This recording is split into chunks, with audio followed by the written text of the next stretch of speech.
Los cuentos son, sin duda, uno de los mejores juguetes que se puede regalar a los niños. Ahora podemos aprender más sobre ellos en un encuentro con quienes los crean, los dibujan o los editan.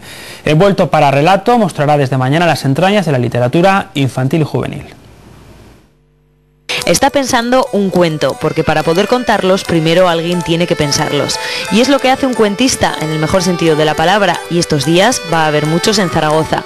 Este será su lugar imaginario y el título del encuentro, Envuelto para relato. Es un conjunto de actividades que engloban todos los procesos de la creación en torno al libro.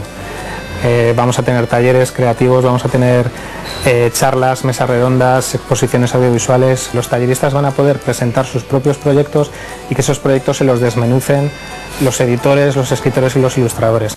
Las firmas que asistirán al encuentro se adjudican textos o dibujos, porque hasta los hay capaces de contarnos historias sin una sola letra. Soundtown, que es una de las sorpresas de este año en cuanto a los autores que han colaborado en la exposición del Fondo del Cajón, es australiano.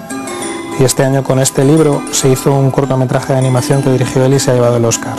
Y algunos de los bocetos originales de este libro cortometraje estarán a la venta en una exposición benéfica junto con los de otros autores. Eso será el sábado, el envoltorio, el patio de la Infanta. El relato comenzará a escribirse el viernes y tranquilos, para asistir no hace falta ser un genio de la escritura, también se puede ir de oyente.